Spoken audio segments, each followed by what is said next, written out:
Pierre and His People Tales of the Far North. By Gilbert Parker. Volume 1. Volume 1. The Patrol of the Cypress Hills, God's Garrison, A Hazard of the North, Volume 2. A Prairie Vagabond, She of the Triple Chevron, 3 Outlaws, Volume 3.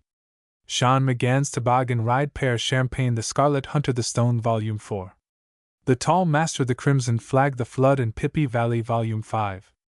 Antoine and Angelique, The Cipher, A Tragedy of Nobodies, A Sanctuary of the Plains, General Introduction. With each volume of this subscription edition, 1912, there is a special introduction, setting forth, in so far as seemed possible, the relation of each work to myself, to its companion works, and to the scheme of my literary life. Only one or two things, therefore, need be said here, as I wish Godspeed to this edition, which, I trust, may help to make old friends warmer friends and new friends more understanding. Most of the novels and most of the short stories were suggested by incidents or characters which I had known, had heard of intimately, or, as in the case of the historical novels, had discovered in the works of historians. In no case are the main characters drawn absolutely from life. They are not portraits, and the proof of that is that no one has ever been able to identify, absolutely, any single character in these books. Indeed, it would be impossible for me to restrict myself to actual portraiture. It is trite to say that photography is not art, and photography has no charm for the artist, or the humanitarian indeed, in the portrayal of life. At its best, it is only an exhibition of outer formal characteristics, idiosyncrasies, and contours. Freedom is the first essential of the artistic mind. As will be noticed in the introductions and original notes to several of these volumes, it is stated that they possess anachronisms, that they are not portraits of people living or dead, and that they only assume to be in harmony with the spirit of men and times and things. Perhaps in the first few pages of The Right-of-Way portraiture is more nearly reached than in any other of these books, but it was only the nucleus, if I may say so, of a larger development which the original Charlie Steele never attained. In the novel he grew to represent infinitely more than the original ever represented in his short life. That would not be strange when it is remembered that the germ of The Right-of-Way was growing in my mind over a long period of years, and it must necessarily have developed into a larger conception than the original character could have suggested. The same may be said of the chief characters in The Weavers. The story of the two brothers, David Claridge and Lord Eglinton, in that book was brewing in my mind for quite 15 years, and the main incidents and characters of other novels in this edition had the same slow growth. My forthcoming novel, called The Judgment House, had been in my mind for nearly 20 years and only emerged when it was full grown, as it were, when I was so familiar with the characters that they seemed as real in all ways as though they were absolute people and incidents of one's own experience. Little more need be said. In outward form the publishers have made this edition beautiful. I should be ill content if there was not also an element of beauty in the work of the author. To my mind, truth alone is not sufficient. Every work of art, no matter how primitive in conception, how tragic or how painful, or even how grotesque in design, like the gargoyles on Notre Dame, must have, too, the elements of beauty, that which lures and holds, the durable and delightful thing. I have a hope that these books of mine, as faithful to life as I could make them, have also been touched here and there by the staff of beauty. Otherwise their day will be short indeed, and I should wish for them a day a little longer at least than my day and span. I launch the ship. May it visit many a port. May its freight never lie neglected on the quays. Introduction. So far as my literary work is concerned, Pierre and His People may be likened to a new city built upon the ashes of an old one. Let me explain. While I was in Australia, I began a series of short stories and sketches of life in Canada which I called Pike Pole Sketches on the Madawaska. A very few of them were published in Australia, and I brought with me to England in 1889 about 20 of them to make into a volume. I told Archibald Forbes, the great war correspondent, of my wish for publication, and asked him if he would mind reading the sketches and stories before I approached a publisher. He immediately consented, and one day I brought him the little brown bag containing the tales. A few days afterwards there came an invitation to lunch, and I went to Clarence Gate, Regent's Park, to learn what Archibald Forbes thought of my tales. We were quite merry at luncheon, and after luncheon, which for him was a glass of milk and a biscuit, Forbes said to me, "Those stories, Parker, you have the best collection of titles I have ever known." He paused. I understood. To his mind the tales did not live up to their titles. He hastily added, "But I am going to give you a letter of introduction to Macmillan." "I may be wrong." My reply was, "You need not give me a letter to Macmillan unless I write and ask you for it." I took my little brown bag and went back to my comfortable rooms in an old-fashioned square. I sat down before the fire on this bleak winter's night with a couple of years' work on my knee. One by one I glanced through the stories and in some cases read them carefully, and one by one I put them in the fire, and watched them burn. I was heavy at heart, but I felt that Forbes was right, and my own instinct told me that my ideas were better than my performance, and Forbes was right. Nothing was left of the tales, not a shred of paper, not a scrap of writing. They had all gone up the chimney in smoke. There was no self-pity. I had a grim kind of feeling regarding the thing, but I had no regrets, and I have never had any regrets since. I have forgotten most of the titles, and indeed all the stories except one. But Forbes and I were right, of that I am sure. The next day after the arson I walked for hours where London was busiest. The shop windows fascinated me, they always did, but that day I seemed, subconsciously, to be looking for something. At last I found it. It was a second-hand shop in Covent Garden. In the window there was the uniform of an officer of the time of Wellington, and beside it, the leather coat and fur cap of a trapper of the Hudson's Bay Company. At that window I commenced to build again upon the ashes of last night's fire. Pretty Pierre, the French half-breed, or rather the original of him as I knew him when a child, looked out of the window at me. So I went home, and sitting in front of the fire which had received my manuscript the night before, with a pad upon my knee, I began to write the patrol of the Cypress Hills which opens Pierre and His People. The next day was Sunday. I went to service at the Foundling Hospital in Bloomsbury, and while listening superficially to the sermon I was also reading the Psalms. I came upon these words, "Free among the dead like unto them that are wounded and lie in the grave, that are out of remembrance." And this text, which I used in the story The Patrol of the Cypress Hills, became, in a sense, the text for all the stories which came after. It seemed to suggest the lives and the end of the lives of the workers of the pioneer world. So it was that Pierre and His People chiefly concerned those who had been wounded by fate, and had suffered the robberies of life and time while they did their work in the wide places. It may be that my readers have found what I tried, instinctively, to convey in the pioneer life I portrayed. The soul of goodness in things evil. Such, on the whole, my observation had found in life, and the original of Pierre, with all his mistakes, misdemeanors, and even crimes, was such an one as I would have gone to in trouble or in hour of need, knowing that his face would never be turned from me. These stories made their place at once. The Patrol of the Cypress Hills was published first in the Independent of New York and in Macmillan's Magazine in England. Mr. Bliss Carman, then editor of the Independent, eagerly published several of them, she of the Triple Chevron and others. Mr. Carman's sympathy and insight were a great help to me in those early days. The then editor of Macmillan's Magazine, Mr. Mowbray Morris, was not, I think, quite so sure of the merits of the Pierre stories.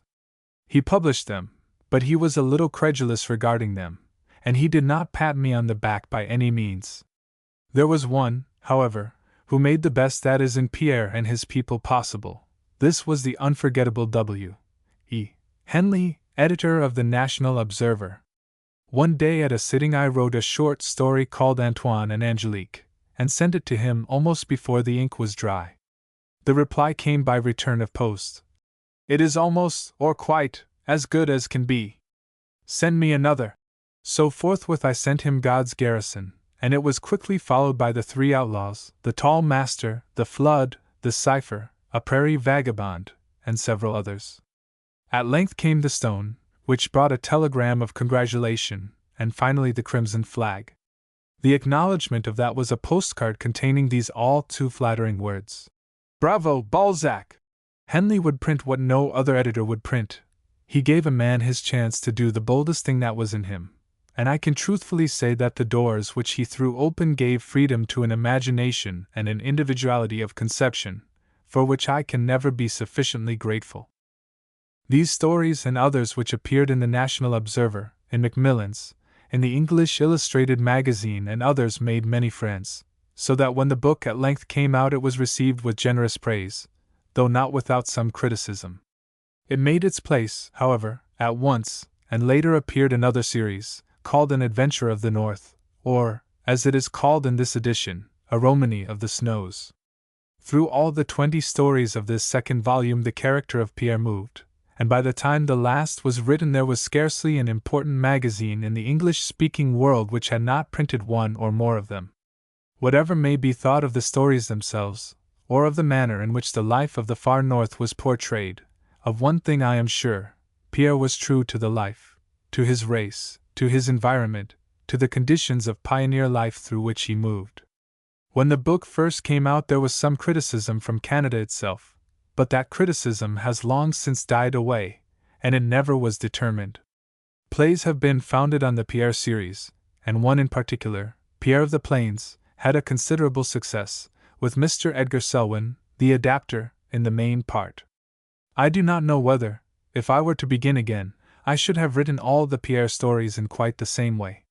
Perhaps it is just as well that I am not able to begin again. The stories made their own place in their own way, and that there is still a steady demand for Pierre and His People and A Romany of the Snows seems evidence that the editor of an important magazine in New York, who declined to recommend them for publication to his firm, and later published several of the same series, was wrong when he said that the tales seem not to be salient. Things that are not salient do not endure. It is 20 years since Pierre and His People was produced, and it still endures. For this I cannot but be deeply grateful. In any case, what Pierre did was to open up a field which had not been opened before, but which other authors have exploited since with success and distinction. Pierre was the pioneer of the far north in fiction, that much may be said, and for the rest, time is the test, and time will have its way with me as with the rest. Note: it is possible that a note on the country portrayed in these stories may be in keeping. Until 1870, the Hudson's Bay Company, first granted its charter by King Charles II, practically ruled that vast region stretching from the 50th parallel of latitude to the Arctic Ocean, a handful of adventurous men entrenched in forts and posts, yet trading with, and mostly peacefully conquering, many savage tribes. Once the sole master of the North, the H.B.C., as it is familiarly called, is reverenced by the Indians and half-breeds as much as, if not more than, the government established at Ottawa. It has had its forts within the Arctic Circle. It has successfully exploited a country larger than the United States. The Red River Valley, the Saskatchewan Valley, and British Columbia are now belted by a great railway, and given to the plow, but in the far north life is much the same as it was 100 years ago. There the trapper, clerk, trader, and factor are cast in the mold of another century, though possessing the acuter energies of this. The voyageur and coureur de bois still exist, though, generally, under less picturesque names. The bare story of the hardy and wonderful career of the adventurers trading in Hudson's Bay, of whom Prince Rupert was once chiefest, and the life of the prairies, may be found in histories and books of travel, but their romances, the near narratives of individual lives, have waited the telling. In this book I have tried to feel my way towards the heart of that life, worthy of being loved by all British men, for it has given honest graves to gallant fellows of our breeding. Imperfectly, of course, I have done it, but there is much more to be told. When I started Pretty Pierre on his travels, I did not know, nor did he, how far or wide his adventures and experiences would run. They have, however, extended from Quebec in the east to British Columbia in the west, and from the Cypress Hills in the south to the Coppermine River in the north. With a less adventurous man we had had fewer happenings. His faults were not of his race, that is, French and Indian, nor were his virtues, they belonged to all peoples. But the expression of these is affected by the country itself. Pierre passes through this series of stories, connecting them, as he himself connects two races, and here and there links the past of the Hudson's Bay Company with more modern life and Canadian energy pushing northward. Here is something of romance, pure and simple, but also traditions and character, which are the single property of this austere but not cheerless heritage of our race. All of the tales have appeared in magazines and journals, namely, the National Observer, Macmillan's, the National Review, and the English Illustrated, and the Independent of New York. By the courtesy of the proprietors of these I am permitted to republish. G. P. Harpenden, Hertfordshire, July, 1892. Book 1. The Patrol of the Cypress Hills. God's Garrison, a Hazard of the North. The Patrol of the Cypress Hills. He's too high, Sach, said old Alexander Windsor, as he shut the creaking door of the store after a vanishing figure, and turned to the big iron stove with outstretched hands, hands that were cold both summer and winter. He was of lean and frigid make.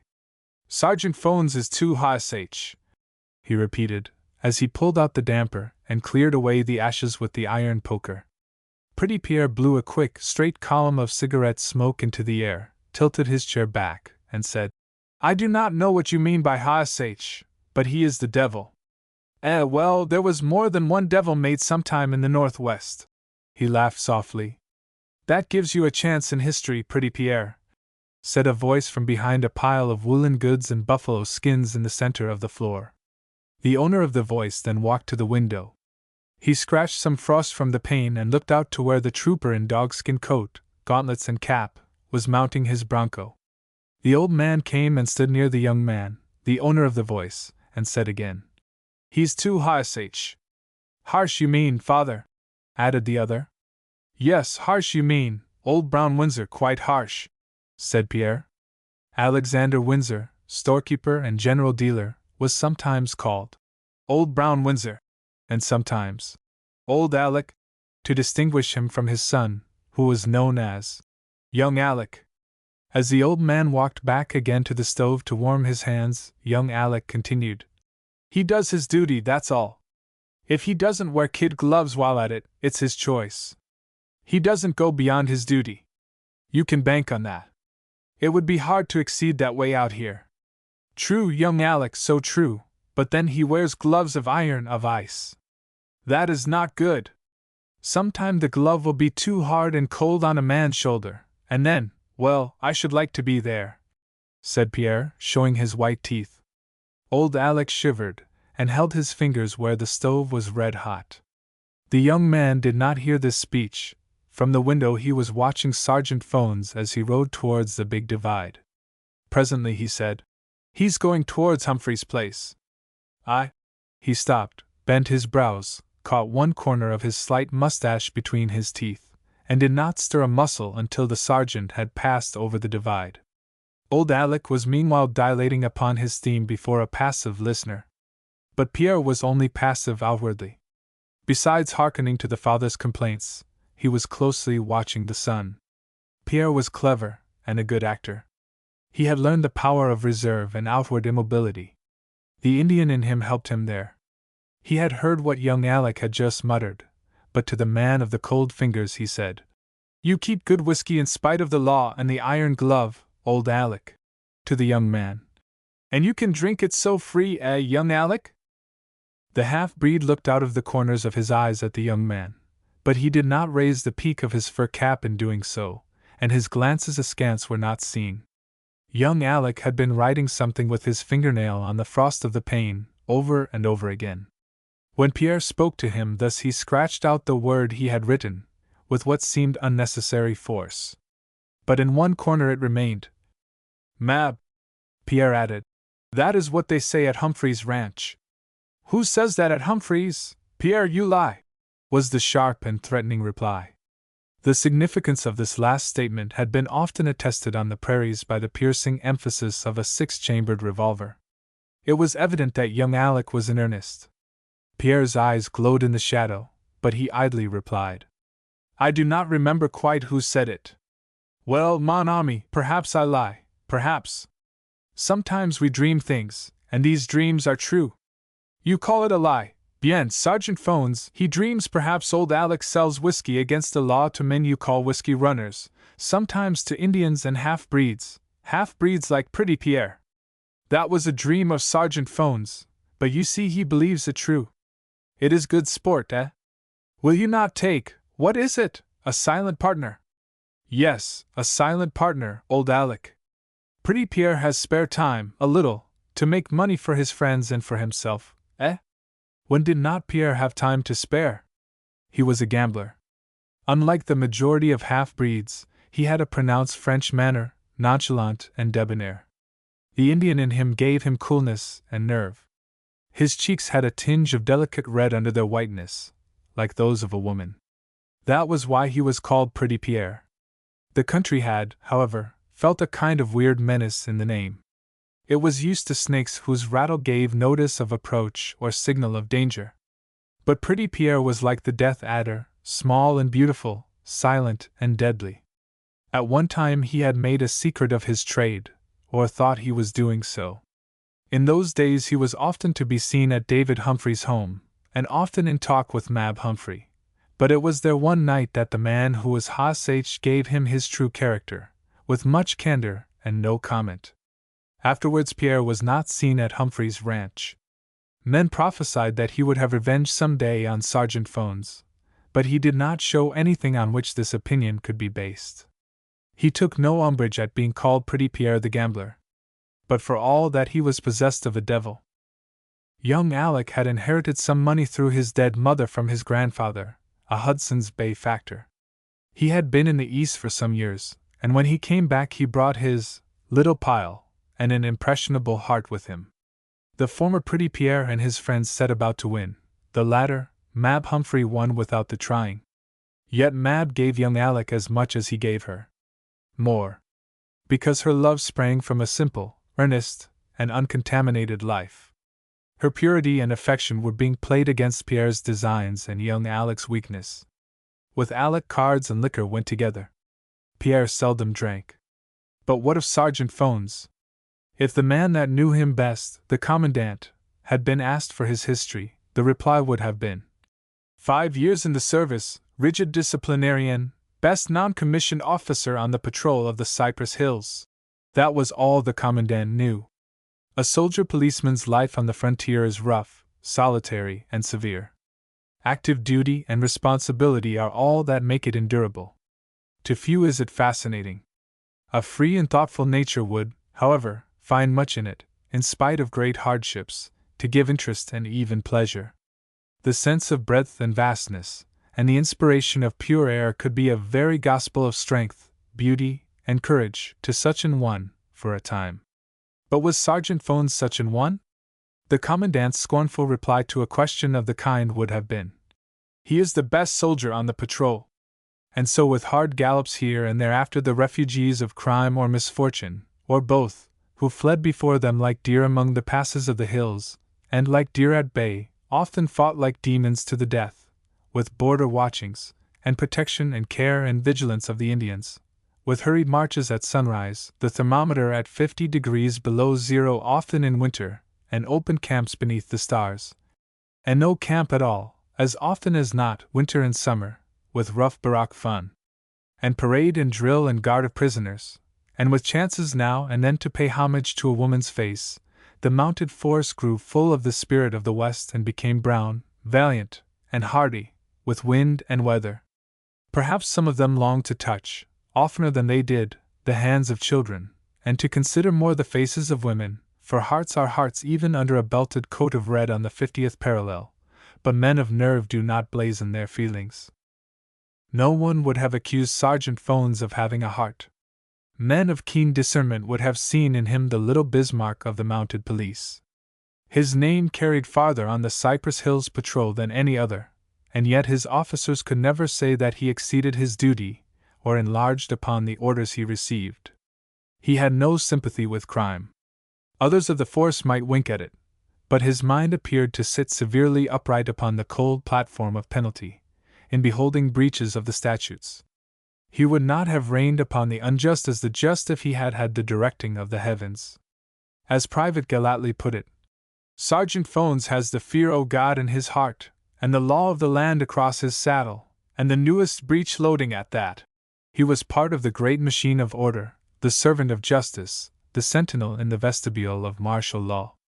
His interpretation of duty worked upward as downward. Officers and privates were acted on by the force known as Sergeant Phones. Some people, like Old Brown Windsor, spoke hardly and openly of this force. There were three people who never did: Pretty Pierre, young Alec, and Mab Humphrey. Pierre hated him. Young Alec admired in him a quality lying dormant in himself: decision. Mab Humphrey spoke unkindly of no one. Besides, but no! What was Sergeant Phones's country? No one knew. Where had he come from? No one asked him more than once. He could talk French with Pierre, a kind of French that sometimes made the undertone of red in the Frenchman's cheeks darker. He had been heard to speak German to a German prisoner, and once, when a gang of Italians were making trouble on a line of railway under construction, he arrested the leader, and in a few swift, sharp words in the language of the riders, settled the business. He had no accent that betrayed his nationality. He had been recommended for a commission. The officer in command had hinted that the sergeant might get a Christmas present. The officer had further said, "And if it was something that both you and the patrol would be the better for, you couldn't object, Sergeant." But the sergeant only saluted, looking steadily into the eyes of the officer. That was his reply. Private Galatly, standing without, heard Sergeant Phones say, as he passed into the open air, and slowly bared his forehead to the winter sun, "Exactly?" And Private Galatly cried, with revolt in his voice, "Divils me own, the word that ate to have been full o' joy was like the clip of a rifle breech." Justice in a new country is administered with promptitude and vigor, or else not administered at all. Where an officer of the mounted police soldiery has all the powers of a magistrate, the laws delay, and the insolence of office have little space in which to work. One of the commonest slips of virtue in the Canadian West was selling whiskey contrary to the law of prohibition which prevailed. Whiskey runners were land smugglers. Old Brown Windsor had, somehow, got the reputation of being connected with the whiskey runners, not a very respectable business, and thought to be dangerous. Whiskey runners were inclined to resent intrusion on their privacy with a touch of that biting inhospitableness which a moonlighter of Kentucky uses toward an inquisitive, unsympathetic marshal. On the Cypress Hills patrol, however, the erring servants of Bacchus were having a hard time of it. Vigilance never slept there in the days of which these lines bear record. Old Brown Windsor had, in words, freely espoused the cause of the sinful. To the careless spectator it seemed a charitable siding with the suffering, a proof that the old man's heart was not so cold as his hands. Sergeant Phones thought differently, and his mission had just been to warn the storekeeper that there was menacing evidence gathering against him, and that his friendship with Golden Feather, the Indian chief, had better cease at once. Sergeant Phones had a way of putting things. Old Brown Windsor endeavored for a moment to be sarcastic. This was the brief dialogue in the domain of sarcasm. "I suppose you just lit round in a friendly sort of way, hopin' that I'd keenodle with you later." "Exactly." There was an unpleasant click to the word. The old man's hands got colder. He had nothing more to say. Before leaving, the sergeant said something quietly and quickly to young Alec. Pierre observed, but could not hear. Young Alec was uneasy. Pierre was perplexed. The sergeant turned at the door, and said in French, "What are your chances for a Merry Christmas at Pardon's Drive, Pretty Pierre?" Pierre answered nothing. He shrugged his shoulders, and as the door closed, muttered, "Il est le diable," and he meant it. What should Sergeant Phones know of that intended meeting at Pardon's Drive on Christmas Day? And if he knew, what then? It was not against the law to play euchre. Still it perplexed Pierre. Before the Windsors, father and son, however, he was, as we have seen, playfully cool. After quitting Old Brown Windsor's store, Sergeant Phones urged his stout bronco to a quicker pace than usual. The bronco was, like himself, wasteful of either action nor affection. The sergeant had caught him wild and independent, had brought him in, broken him, and taught him obedience. They understood each other. Perhaps they loved each other. But about that even Private Galatly had views in common with the general sentiment as to the character of Sergeant Phones. The private remarked once on this point, "Sar Pints alive!" The heels of the one and the law of the other is the love of them. They'll weather together like the devil and death. The sergeant was brooding, that was not like him. He was hesitating, that was less like him. He turned his bronco round as if to cross the big divide and to go back to Windsor's store, but he changed his mind again, and rode on toward David Humphrey's ranch. He sat as if he had been born in the saddle. His was a face for the artist, strong and clear, and having a dominant expression of force. The eyes were deep-set and watchful. A kind of disdain might be traced in the curve of the short upper lip, to which the mustache was clipped close, a good fit, like his coat. The disdain was more marked this morning. The first part of his ride had been seen by young Alec, the second part by Mab Humphrey. Her first thought on seeing him was one of apprehension for young Alec and those of young Alec's name. She knew that people spoke of her lover as a ne'er-do-weel, and that they associated his name freely with that of pretty Pierre and his gang. She had a dread of Pierre, and only the night before she had determined to make one last great effort to save Alec, and if he would not be saved, strange that, thinking it all over again, as she watched the figure on horseback coming nearer, her mind should swerve to what she had heard of Sergeant Phones's expected promotion. Then she fell to wondering if anyone had ever given him a real Christmas present, if he had any friends at all, if life meant anything more to him than carrying the law of the land across his saddle. Again he suddenly came to her in a new thought, free from apprehension, and as the champion of her cause to defeat the half-breed and his gang, and save Alec from present danger or future perils. She was such a woman as prairies nurture, in spirit broad and thoughtful and full of energy, not so deep as the mountain woman, not so imaginative, but with more persistency, more daring. Youth to her was a warmth, a glory. She hated excess and lawlessness, but she could understand it. She felt sometimes as if she must go far away into the unpeopled spaces, and shriek out her soul to the stars from the fullness of too much life. She supposed men had feelings of that kind too, but that they fell to playing cards and drinking instead of crying to the stars. Still, she preferred her way. Once Sergeant Phones, on leaving the house, said grimly after his fashion, "Not Mab but Ariadne, excuse a soldier's bluntness. Goodbye," and with a brusque salute he had ridden away. What he meant she did not know and could not ask. The thought instantly came to her mind, not Sergeant Phones, but who? She wondered if Ariadne was born on the prairie. What knew she of the girl who helped Theseus, her lover, to slay the Minotaur? What guessed she of the slopes of Naxos? How old was Ariadne? 20? For that was Mab's age. Was Ariadne beautiful? She ran her fingers loosely through her short brown hair, waving softly about her Greek-shaped head, and reasoned that Ariadne must have been presentable, or Sergeant Phones would not have made the comparison. She hoped Ariadne could ride well, for she could. But how white the world looked this morning, and how proud and brilliant the sky! Nothing in the plain of vision but waves of snow stretching to the cypress hills, far to the left a solitary house, with its tin roof flashing back the sun, and to the right the big divide. It was an old-fashioned winter, not one in which bare ground and sharp winds make life outdoors inhospitable. Snow is hospitable clean, impacted snow, restful and silent. But there was one spot in the area of white, on which Mab's eyes were fixed now, with something different in them from what had been there. Again it was a memory with which Sergeant Phones was associated. One day in the summer just past she had watched him and his company put away to rest under the cool sod, where many another lay in silent company, a prairie wanderer, some outcast from a better life gone by. Afterwards, in her home, she saw the sergeant stand at the window, looking out towards the spot where the waves in the sea of grass were more regular and greener than elsewhere, and were surmounted by a high cross. She said to him, for she of all was never shy of his stern ways, "Why is the grass always greenest there, Sergeant Phones?"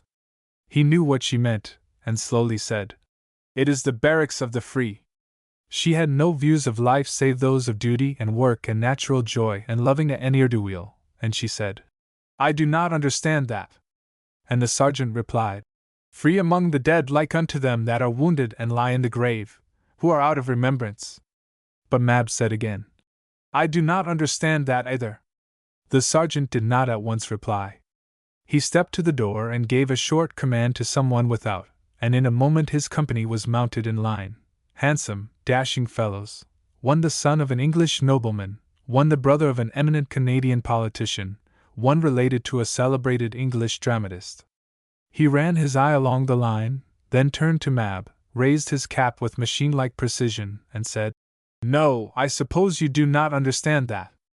Keep Alec Windsor from Pretty Pierre and his gang. Goodbye." Then he mounted and rode away. Every other man in the company looked back to where the girl stood in the doorway. He did not. Private Galatly said, with a shake of the head, as she was lost to view, "Devils bestir me, what a widdy she'll make!" It was understood that Alec Windsor and Mab Humphrey were to be married on the coming New Year's Day. What connection was there between the words of Sergeant Phones and those of Private Galatly? None, perhaps. Mab thought upon that day as she looked out, this December morning, and saw Sergeant Phones dismounting at the door. David Humphrey, who was outside, offered to put up the sergeant's horse, but he said, "No, if you'll hold him just a moment, Mr. Humphrey, I'll ask for a drink of something warm, and move on. Miss Humphrey is inside, I suppose?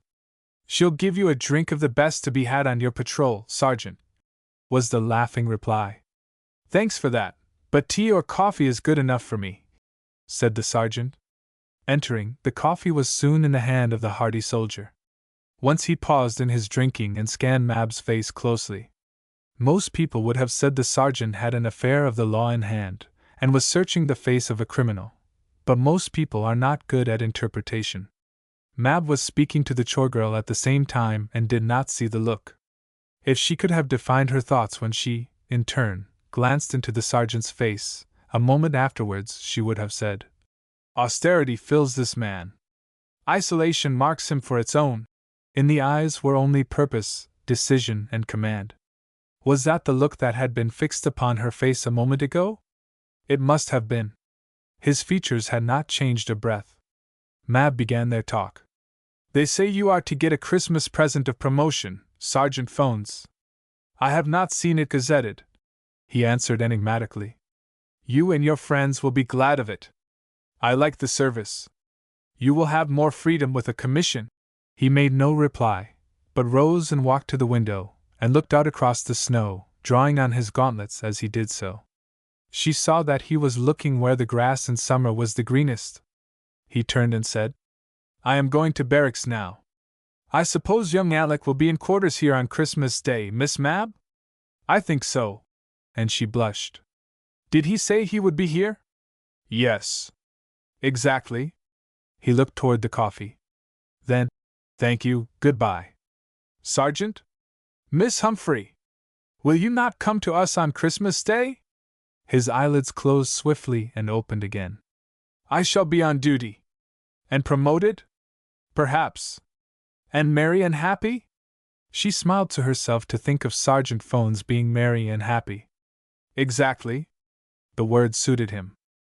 He paused a moment with his fingers on the latch, and turned round as if to speak, pulled off his gauntlet, and then as quickly put it on again. Had he meant to offer his hand in goodbye? He had never been seen to take the hand of anyone except with the might of the law visible in steel. He opened the door with the right hand, but turned round as he stepped out, so that the left held it while he faced the warmth of the room and the face of the girl. The door closed. Mounted, and having said goodbye to Mr. Humphrey, he turned towards the house, raised his cap with soldierly brusqueness, and rode away in the direction of the barracks. The girl did not watch him. She was thinking of young Alec, and of Christmas Day, now near. The sergeant did not look back. Meantime the party at Windsor's store was broken up. Pretty Pierre and young Alec had talked together, and the old man had heard his son say, "Remember, Pierre, it is for the last time." Then they talked after this fashion. "Ah, I know, mon ami, for the last time, eh bien, you will spend Christmas Day with us too, no? You surely will not leave us on the day of good fortune? Where better can you take your pleasure for the last time? One day is not enough for farewell. 2, 3, that is the magic number. You will, eh? No? Well, you will come tomorrow, and mon ami, where do you go the next day?" Oh, pardon, I forgot you spend the Christmas day, I know. And the day of the New Year? Ah, young Alec, that is what they say, the devil for the devil's luck. So. Stop that, Pierre. There was fierceness in the tone. I spend the Christmas day where you don't, and as I like, and the rest doesn't concern you. I drink with you, I play with you, bien. As you say yourself, bien, isn't that enough? Pardon, we will not quarrel. No, we spend not the Christmas day after the same fashion, quite. Then, tomorrow at Pardon's Drive! Adieu! Pretty Pierre went out of one door, a malediction between his white teeth, and Alec went out of another door with a malediction upon his gloomy lips. But both maledictions were leveled at the same person. Poor Alec! Poor Alec! That is the way we sometimes think of a good nature gone awry, one that has learned to say cruel maledictions to itself, and against which demons hurl their deadly maledictions too. Alas, for the ne'er-do-weel! That night a stalwart figure passed from David Humphrey's door, carrying with him the warm atmosphere of a good woman's love. The chilly outer air of the world seemed not to touch him, love's curtains were drawn so close. Had one stood within the hunter's room, as it was called, a little while before, one would have seen a man's head bowed before a woman, and her hand smoothing back the hair from the handsome brow where dissipation had drawn some deep lines. Presently the hand raised the head until the eyes of the woman looked full into the eyes of the man. You will not go to Pardon's Drive again, will you, Alec? Never again after Christmas Day, Mab. But I must go tomorrow. I have given my word. I know. To meet pretty Pierre and all the rest, and for what? Oh, Alec, isn't the suspicion about your father enough? But you must put this on me as well? My father must suffer for his wrongdoing if he does wrong, and I for mine. There was a moment's silence. He bowed his head again. And I have done wrong to us both. Forgive me, Mab. She leaned over and caressed his hair. I forgive you, Alec. 1,000 new thoughts were thrilling through him. Yet this man had given his word to do that for which he must ask forgiveness of the woman he loved. But to pretty Pierre, forgiven or unforgiven, he would keep his word. She understood it better than most of those who read this brief record can. Every sphere has its code of honor and duty peculiar to itself. You will come to me on Christmas morning, Alec? I will come on Christmas morning. And no more after that of pretty Pierre? And no more of pretty Pierre. She trusted him, but neither could reckon with unknown forces. Sergeant Phones, sitting in the barracks in talk with Private Galatly, said at that moment in a swift silence, Exactly. Pretty Pierre, at Pardon's Drive, drinking a glass of brandy at that moment, said to the ceiling, No more of pretty Pierre after tomorrow night, monsieur. Bien. If it is for the last time, then it is for the last time. So. He smiled. His teeth were amazingly white. The stalwart figure strode on under the stars, the white night a lens for visions of days of rejoicing to come. All evil was far from him. The dollar's tide rolled back in this hour from his life, and he reveled in the light of a new day. When I've played my last card tomorrow night with pretty Pierre, I'll begin the world again, he whispered. And Sergeant Phones in the barracks said just then, in response to a further remark of Private Galatly, Exactly. Young Alec fell to singing. Out from your Vineland come into the prairies wild, here will we make our home, father, mother, and child. Come, my love, to our home, father, mother, and child, father, mother, and... He fell to thinking again. And child. It was in his ears and in his heart. But pretty Pierre was singing softly to himself in the room at Pardon's Drive. 3 good friends with the wine at night, vive la company. 2 good friends when the sun grows bright, vive la company. Vive la, vive l'amour. Vive la, vive l'amour. 3 good friends, 2 good friends, vive la company. What did it mean? Private Galatly was cousin to Idaho Jack, and Idaho Jack disliked pretty Pierre, though he had been one of the gang. The cousins had seen each other lately, and Private Galatly had had a talk with the man who was H. It may be that others besides Pierre had an idea of what it meant. In the house at Pardon's Drive the next night sat 8 men, of whom 3 were pretty Pierre, young Alec, and Idaho Jack. Young Alec's face was flushed with bad liquor and the worse excitement of play. This was one of the unreckoned forces. Was this the man that sang the tender song under the stars last night? Pretty Pierre's face was less pretty than usual. The cheeks were pallid, the eyes were hard and cold. Once he looked at his partner as if to say, "Not yet." Idaho Jack saw the look. He glanced at his watch. It was 11 o'clock. At that moment the door opened, and Sergeant Phones entered. All started to their feet, most with curses on their lips. But Sergeant Phones never seemed to hear anything that could make a feature of his face alter. Pierre's hand was on his hip, as if feeling for something. Sergeant Phones saw that, but he walked to where Alec stood, with his unplayed cards still in his hand, and laying a hand on his shoulder said, "Come with me." "Why should I go with you?" This with a drunken man's bravado. "You are my prisoner." Pierre stepped forward. "What is his crime?" he exclaimed. "How does that concern you, pretty Pierre?" "He is my friend." "Is he your friend, Alec?" What was there in the eyes of Sergeant Phones that forced the reply?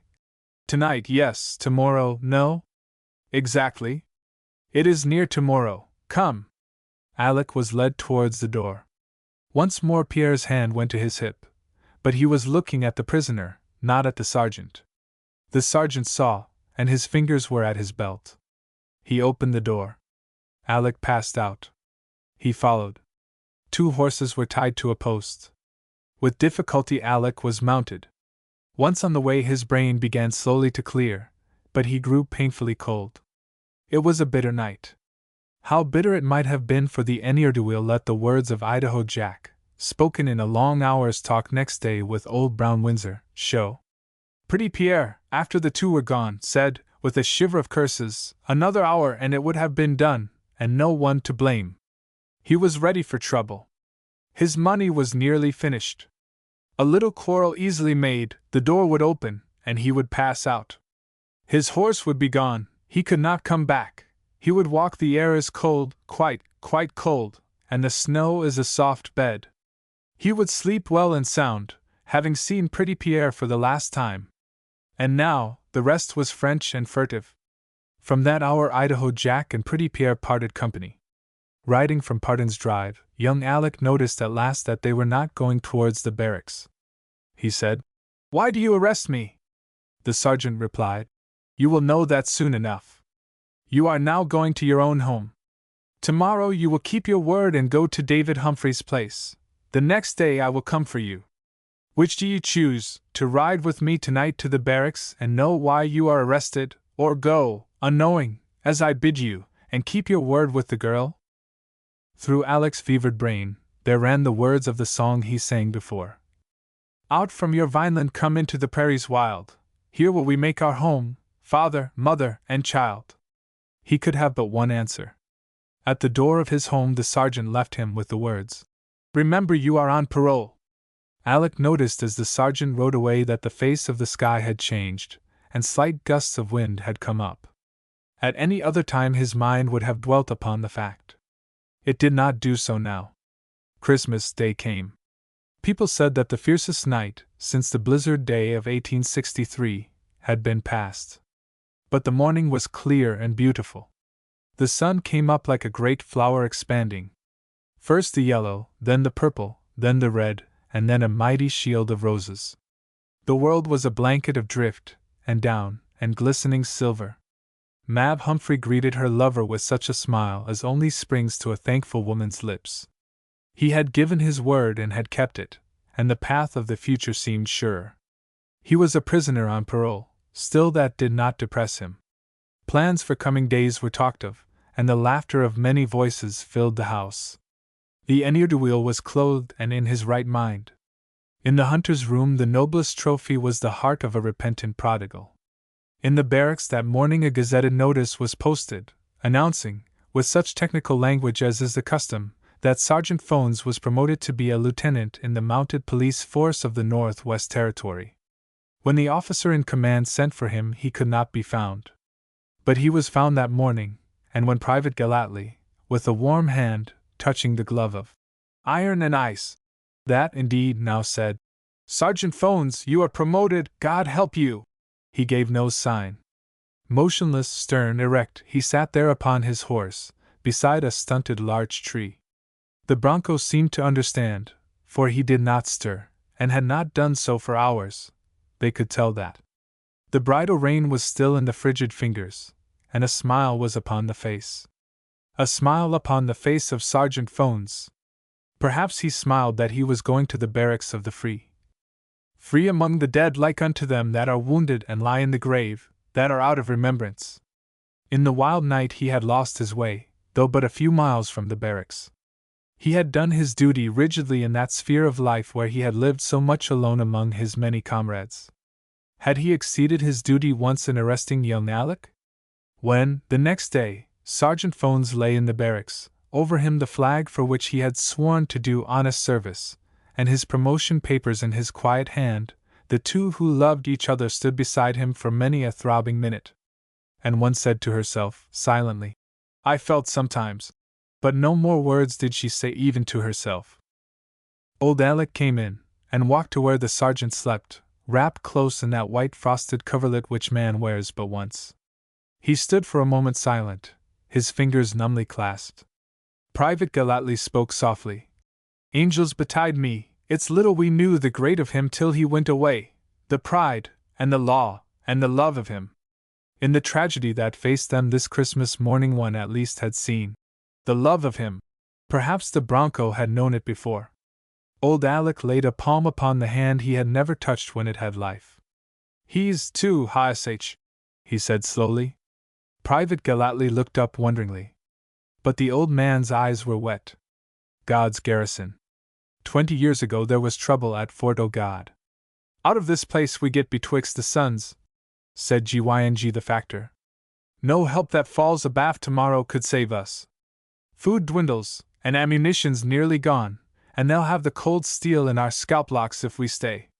We'll creep along the Devil's Causeway, then through the Red Horn Woods, and so across the plains to Rupert House. Whip in the dogs, Baptiste, and be ready all of you at midnight. And Gras the idiot, what of him? Asked Pretty Pierre. He'll have to take his chance. If he can travel with us, so much the better for him. And the factor shrugged his shoulders. If not, so much the worse, returned Pretty Pierre.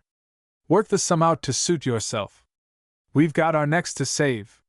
God will have to help the idiot if we can't. You hear, Graham, idiot, said Pierre an hour afterwards. We're going to leave Fort O'God and make for Rupert House. You've a dragging leg, you're gone in the savvy, you have to balance yourself with your hands as you waddle along, and you slobber when you talk. But you've got to cut away with us quick across the Beaver Plains, and Christ'll have to help you if we can't. That's what the factor says, and that's how the case stands, idiot, bien? Gras want pipe, bubble, bubble, wind blow, muttered the daft one. Pretty Pierre bent over and said slowly, If you stay here, Gras the Indian get your scalp. If you go, the snow is deep and the frost is like a badger's tooth, and you can't be carried. Oh, my mother dead, poor Annie. By God, Gras want pipe, poor Gras sleep in snow bubble, bubble, oh, the long wind, fly away. Pretty Pierre watched the great head of the idiot as it swung heavily on his shoulders, and then said, Maze like that, so, and turned away. When the party were about to sally forth on their perilous path to safety, Gyng stood and cried angrily. Well, why hasn't someone bundled up that moth-eaten Caliban? Curse it all, must I do everything myself? But you see, said Pierre, the Caliban stays at Fort O'God. You've got a Christian heart in you, so help me, heaven, replied the other. No, sir, we give him a chance, and his maker too for that matter, to show what he's willing to do for his misfits. Pretty Pierre rejoined, Well, I have thought. The game is all against Gras if he go, but there are two who stay at Fort O'God. And that is how, when the factor and his half-breeds and trappers stole away in silence towards the Devil's Causeway, Pierre and the idiot remained behind. And that is why the flag of the H.B.C. still flew above Fort O'God in the New Year's sun just 20 years ago today. The Hudson's Bay Company had never done a worse day's work than when they promoted Gyng to be chief factor. He loathed the heathen and he showed his loathing. He had a heart harder than iron, a speech that bruised worse than the hoof of an angry moose. And when at last he drove away a band of wandering Sioux, foodless, from the stores, siege and ambush took the place of prayer, and a nasty portion fell to Fort O God. For the Indians found a great cache of buffalo meat, and, having sent the women and children south with the old men, gave constant and biting assurances to Gyng that the heathen hath his hour, even though he be a dog which has refused those scraps from the white man's table which give life in the hour of need. Besides all else, there was in the fort the thing which the gods made last to humble the pride of men, there was rum. And the morning after Gyng and his men had departed, because it was a day when frost was master of the sun, and men grew wild for action, since to stand still was to face indignant death, they, who camped without, prepared to make a sally upon the wooden gates. Pierre saw their intent, and hid in the ground some pemmican and all the scanty rum. Then he looked at his powder and shot, and saw that there was little left. If he spent it on the besiegers, how should they fare for beast and fowl in hungry days? And for his rifle he had but a brace of bullets. He rolled these in his hand, looking upon them with a grim smile. And the idiot, seeing, rose and sidled towards him, and said, "Poor Gras want pipe, bubble, bubble."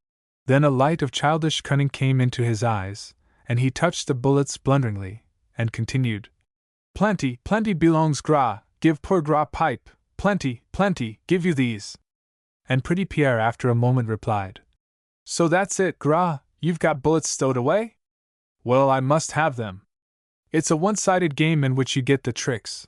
But here's the pipe, idiot, my only pipe for your dribbling mouth, my last good comrade. Now show me the bullets. Take me to them, daft one, quick." A little later the idiot sat inside the store, wrapped in loose furs, and blowing bubbles, while pretty Pierre, with many handfuls of bullets by him, waited for the attack. He said as he watched from a loophole. "Gyng and the others have got safely past the causeway, and the rest is possible.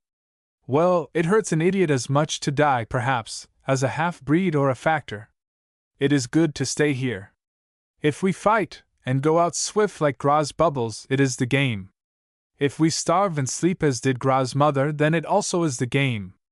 It is great to have all the chances against, and then to win. We shall see." With a sharp relish in his eye he watched the enemy coming slowly forward.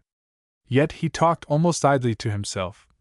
"I have a thought of so long ago. A woman, she was a mother, and it was on the Madawaska River, and she said, 'Sometimes I think a devil was your father, an angel sometimes. You were begotten an hour between a fighting and a mass, between blood and heaven. And when you were born you made no cry. They said that was a sign of evil. You refused the breast, and drank only of the milk of wild cattle. In baptism you flung your hand before your face that the water might not touch, nor the priest's finger make a cross upon the water. And they said it were better if you had been born an idiot than with an evil spirit, and that your hand would be against the loins that bore you. But Pierre, Pierre, you love your mother, do you not?" And he, standing now, his eye closed with the gate chink in front of Fort O God, said quietly, "She was of the race that hated these, my mother, and she died of a wound they gave her at the Tete Blanche Hill. Well, for that you die now, Yellow Arm, if this gun has a bullet cold enough." A bullet pinged through the sharp air, as the Indians swarmed towards the gate, and Yellow Arm, the chief, fell. The besiegers paused, and then, as if at the command of the fallen man, they drew back, bearing him to the camp, where they sat down and mourned. Pierre watched them for a time, and seeing that they made no further move, retired into the store, where the idiot muttered and was happy after his kind. "Gras got pipe, blow away to Annie, pretty soon." "Yes, Gras, there's chance enough that you'll blow away to Annie pretty soon," remarked the other. "Gras have white eagles, fly on the wind, oh, bubble, bubble." And he sent the filmy globes floating from the pipe that a camp of river drivers had given the half-breed winters before. Pierre stood and looked at the wandering eyes, behind which were the torturings of an immense and confused intelligence, a life that fell deformed before the weight of too much brain, so that all tottered from the womb into the gutters of foolishness, and the tongue mumbled of chaos when it should have told marvelous things. And the half-breed, the thought of this coming upon him, said, Well, I think the matters of hell have fallen across the things of heaven, and there is storm. If for one moment he could think clear, it would be great. He bethought him of a certain chant, taught him by a medicine man in childhood, which, sung to the waving of a torch in a place of darkness, caused evil spirits to pass from those possessed, and good spirits to reign in their stead. And he raised the idiot to his feet, and brought him, wandering, to a room where no light was. He kneeled before him with a lighted torch of bear's fat and the tendons of the deer, and waving it gently to and fro, sang the ancient rune, until the eye of the idiot, following the torch at a tangent as it waved, suddenly became fixed upon the flame, when it ceased to move. And the words of the chant ran through Gras' ears, and pierced to the remote parts of his being, and a sickening trouble came upon his face, and the lips ceased to drip, and were caught up in twinges of pain. The chant rolled on. Go forth upon them, thou, the scarlet hunter! Drive them forth into the wilds, drive them crying forth! Enter in, oh enter in, and lie upon the couch of peace within my wigwam, thou the wise one! Behold, I call to thee! And Pierre, looking upon the idiot, saw his face glow, and his eyes streamed steadily to the light, and he said, What is it that you see, Gras? Speak! All pitifulness and struggle had gone from the idiot's face, and a strong calm fell upon it, and the voice of a man that God had created spoke slowly. There is an end of blood. The great chief Yellow Arm is fallen. He goeth to the plains where his wife will mourn upon his knees, and his children cry, because he that gathered food is gone, and the pots are empty on the fire. And they who follow him shall fight no more. Two shall live through bitter days, and when the leaves shall shine in the sun again, there shall good things befall. But one shall go upon a long journey with the singing birds in the path of the white eagle. He shall travel, and not cease until he reach the place where fools, and children, and they into whom a devil entered through the gates of birth, find the mothers who bore them. But the other goeth at a different time. At this point the light in pretty Pierre's hand flickered and went out, and through the darkness there came a voice, the voice of an idiot, that whimpered, Gras want pipe, any dead. The angel of wisdom was gone, and chaos spluttered on the lolling lips again. The idiot sat feeling for the pipe that he had dropped. And never again through the days that came and went could Pierre, by any conjuring, or any swaying torch, make the fool into a man again. The devils of confusion were returned forever. But there had been one glimpse of the God. And it was as the idiot had said when he saw with the eyes of that God, no more blood was shed. The garrison of this fort held it unmolested. The besiegers knew not that two men only stayed within the walls, and because the chief begged to be taken south to die, they left the place surrounded by its moats of ice and its trenches of famine, and they came not back. But other foes more deadly than the angry heathen came, and they were called hunger and loneliness. The one destroyeth the body and the other the brain. But Gras was not lonely, nor did he hunger. He blew his bubbles, and muttered of a wind whereon a useless thing, a film of water, a butterfly, or a fool, might ride beyond the reach of spirit, or man, or heathen. His flesh remained the same, and grew not less, but that of Pierre wasted, and his eye grew darker with suffering. For man is only man, and hunger is a cruel thing. To give one's food to feed a fool, and to search the silent plains in vain for any living thing to kill, is a matter for angels to do and bear, and not mere mortals. But this man had a strength of his own like to his code of living, which was his own and not another's. And at last, when spring leaped gaily forth from the grey cloak of winter, and men of the H.B.C. came to relieve Fort O God, and entered at its gates, a gaunt man, leaning on his rifle, greeted them standing like a warrior, though his body was like that of one who had lain in the grave. He answered to the name of Pierre without pride, but like a man and not as a sick woman. And huddled on the floor beside him was an idiot fondling a pipe, with a shred of pemmican at his lips. As if in irony of man's sacrifice, the all-hail and the master of things permitted the fool to fulfill his own prophecy, and die of a sudden sickness in the coming on of summer. But he of God's garrison that remained repented not of his deed. Such men have no repentance, neither of good nor evil. A hazard of the North. Nobody except Gregory Thorne and myself knows the history of the man and woman, who lived on the height of land, just where Dog Ear River falls into Marigold Lake. This portion of the height of land is a lonely country. The sun marches over it distantly, and the man of the East, the braggart, calls it outcast. But animals love it, and the shades of the long-gone trapper and voyageur saunter without mourning through its fastnesses. When you are in doubt, trust God's dumb creatures, and the happy dead who whisper pleasant promptings to us, and whose knowledge is mighty. Besides, the man and woman lived there, and Gregory Thorne says that they could recover a lost paradise. But Gregory Thorne is an insolent youth. The names of these people were John and Audrey Malbrook. The man was known to the makers of backwoods history as Captain John. Gregory says about that. But no, not yet. Let his first meeting with the man and the woman be described in his own words, unusual and flippant as they sometimes are. For though he is a graduate of Trinity College, Cambridge, and a brother of a Right Honorable, he has conceived it his duty to emancipate himself in the matter of style and language, and he has succeeded. It was autumn, he said. All colors, beautiful and nippy on the height of land, wild ducks, the which no man could number, and bears meat abroad in the world. I was alone. I had hunted all day, leaving my mark now and then as I journeyed, with a cache of slaughter here, and a blazed hickory there. I was hungry as a circus tiger. Did you ever eat slippery elm bark? Yes, I was as bad as that. I guessed from what I had been told, that the Malbrook show must be hereaway somewhere. I smelled the lake miles off. Oh, you could too if you were half the animal I am. I followed my nose and the slippery elm between my teeth, and came at a double quick suddenly on the fair domain. There the two sat in front of the house like turtle-doves, and as silent as a middy after his first kiss. Much as I ached to get my tooth into something filling, I wished that I had em under my pencil, with that royal sun making a rainbow of the lake, the woods all scarlet and gold, and that mist of purple. You've seen it, and they sitting there monarchs of it all, like that duffer of a king who had operas played for his solitary benefit. But I hadn't a pencil and I had a hunger, and I said how, like any other Injun, insolent, wasn't it?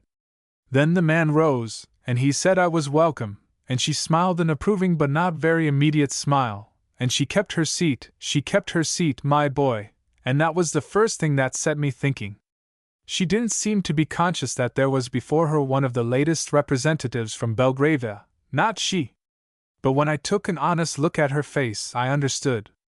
I'm glad that I had my hat in my hand, polite as any Frenchman on the threshold of a blanchisserie, for I learned very soon that the woman had been in Belgravia too, and knew far more than I did about what was what. When she did rise to array the supper table, it struck me that if Josephine Beauharnais had been like her, she might have kept her hold on Napoleon, and saved his fortunes, made Europe France, and France the world. I could not understand it.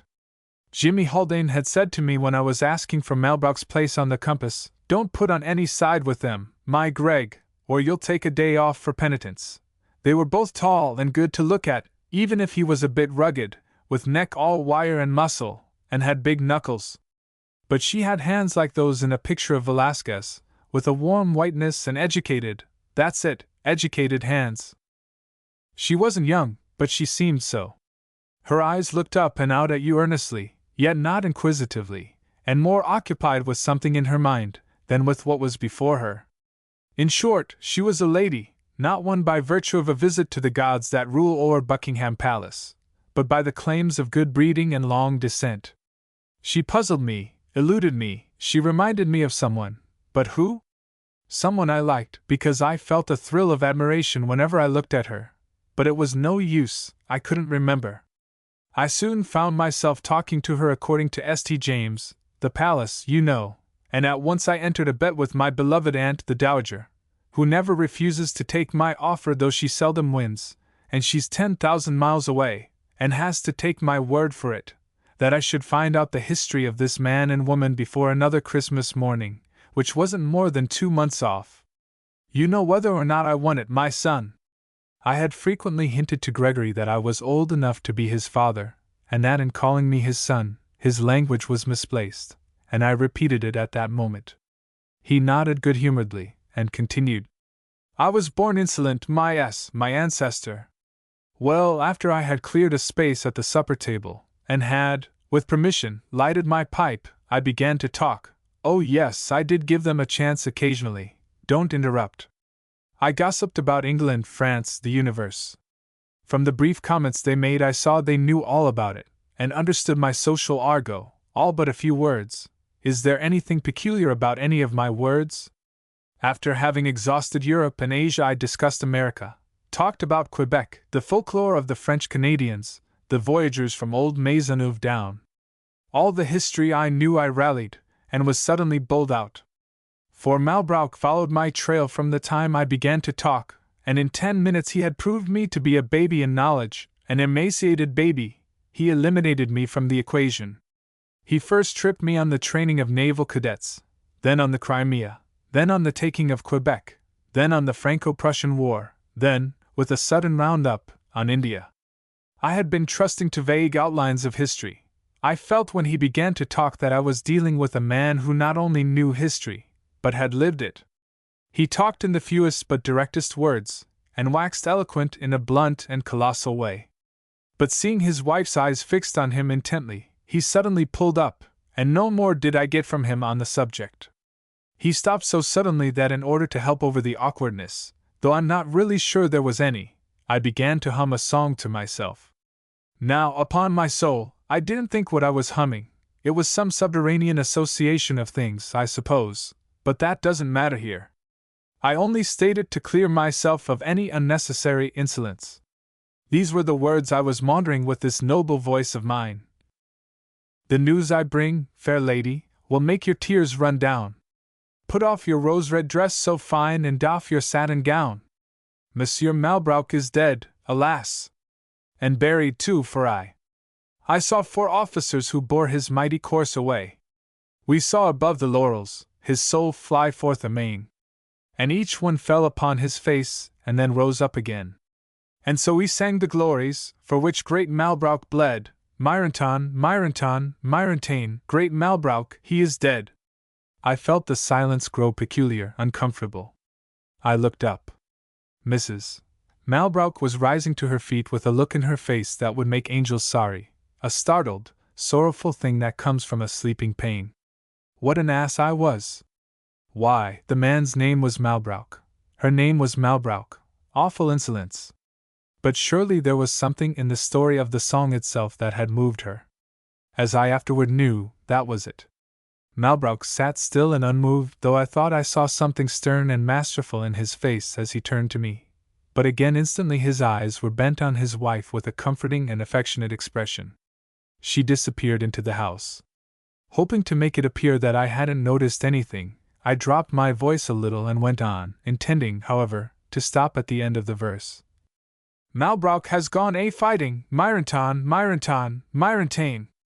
I ended there, because Malbrouck's heavy hand was laid on my shoulder, and he said, If you please, not that song. I suspect I acted like an idiot. I stammered out apologies, went down on my litanies, figuratively speaking, and was all the same confident that my excuses were making bad infernally worse. But somehow the old chap had taken a liking to me. No, of course you couldn't understand that.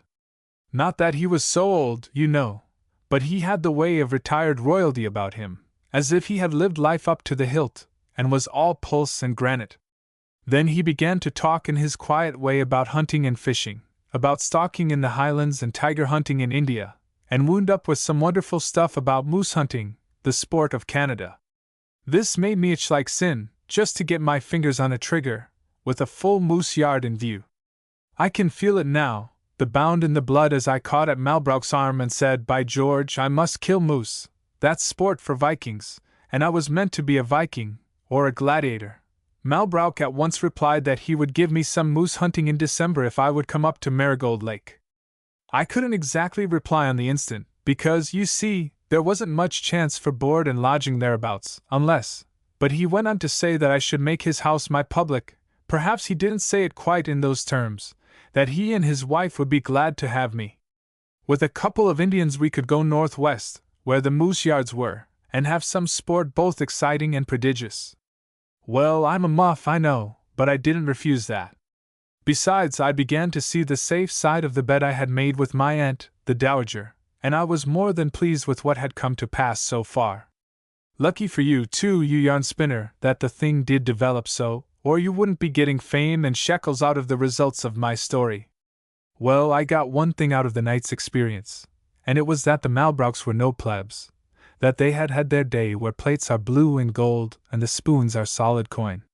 But what had sent them up here among the Moose, the Indians, and the Conies, whatever they are? How should I get at it? Insolence, you say? Yes, that. I should come up here in December, and I should mulct my aunt in the price of a new breech loader. But I found out nothing the next morning, and I left with a paternal benediction from Malbrouk, and a smile from his wife that sent my blood tingling as it hadn't tingled since a certain season in London, which began with my tuneful lyre sounding hopeful numbers and ended with it hanging on the willows. When I thought it all over, as I trudged back on yesterday's track, I concluded that I had told them all my history from my youth up until now, and had got nothing from them in return. I had exhausted my family records, bit by bit, like a curate in his first parish, and had gone so far as to testify that one of my ancestors had been banished to Australia for political crimes. Distinctly they had me at an advantage, though, to be sure, I had betrayed Mrs. Malbrouk into something more than a suspicion of emotion. When I got back to my old camp, I could find out nothing from the other fellows.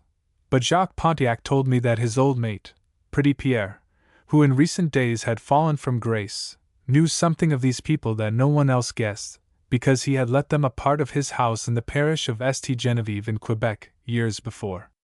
Pierre had testified to one fact, that a child, a girl, had been born to Mrs.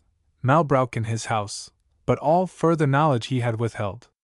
Pretty Pierre was off in the Rocky Mountains practicing his profession, chiefly poker, and was not available for information. What did I, Gregory Thorne, want of the information anyway? That's the point, my son. Judging from after developments, I suppose it was what the foolish call occult sympathy. Well, where was that girl child? Jacques Pontiac didn't know. Nobody knew. And I couldn't get rid of Mrs. Malbrouk's face. It haunted me, the broad brow, deep eyes, and high-bred sweetness, all beautifully animal. Don't laugh. I find astonishing likenesses between the perfectly human and the perfectly animal. Did you never see how beautiful and modest the faces of deer are, how chic and sensitive is the manner of a hound, nor the keen, warm look in the eye of a well-bred mare? Why, I'd rather be a good horse of blood and temper than half the fellows I know. You are not an animal lover as I am. Yes, even when I shoot them or fight them I admire them, just as I'd admire a swordsman who, in court, would give me death by the wonderful upper thrust. It's all a battle, all a game of love and slaughter, my son, and both go together. Well, as I say, her face followed me. Watch how the thing developed.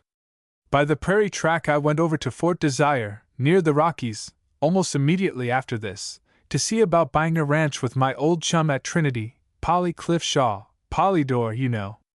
Whom should I meet in a hut on the ranch but Jacques' friend, Pretty Pierre?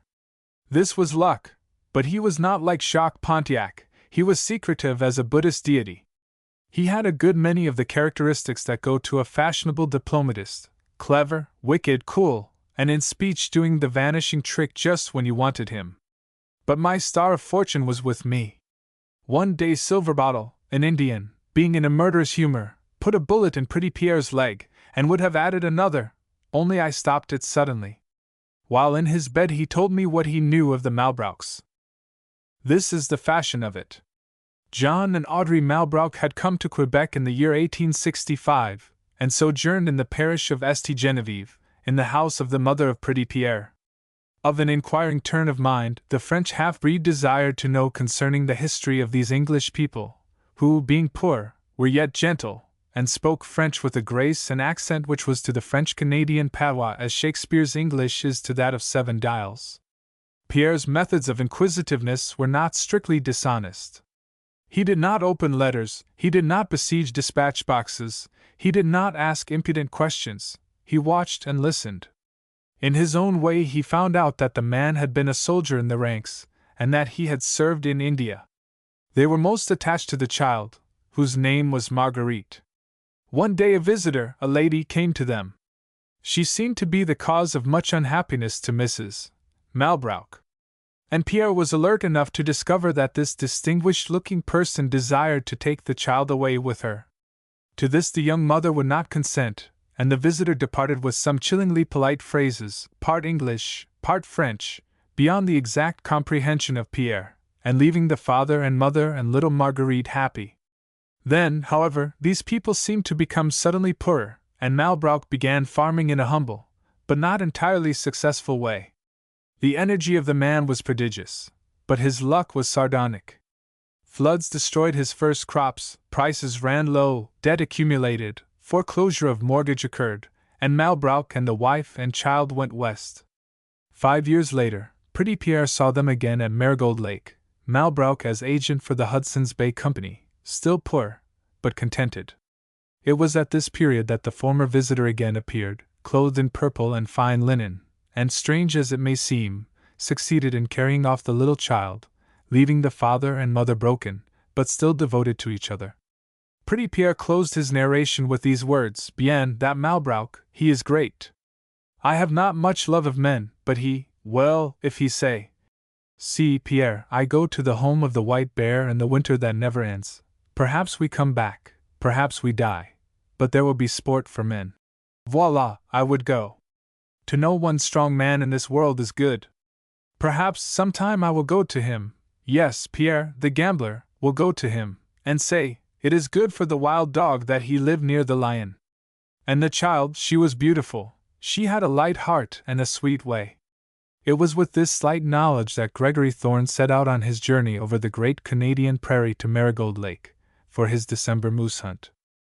Gregory has since told me that, as he traveled with Jacques Pontiac across the height of land to his destination, he had uncomfortable feelings, presentiments, peculiar reflections of the past, and melancholy, a thing far from habitual with him. Insolence is all very well, but you cannot apply it to indefinite thoughts. It isn't effective with vague presentiments.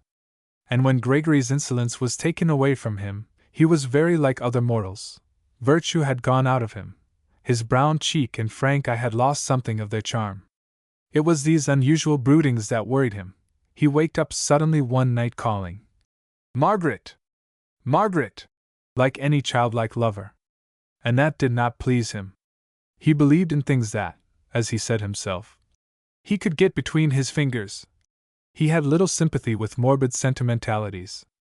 But there was an English Margaret in his life, and he, like many another childlike man, had fallen in love, and with her, very much in love indeed, and a star had crossed his love to a degree that greatly shocked him and pleased the girl's relatives. She was the granddaughter of a certain haughty dame of high degree, who regarded icily this poorest of younger sons, and held her darling aloof. Gregory, very like a blunt, unreasoning lover, sought to carry the redoubt by wild assault, and was overwhelmingly routed.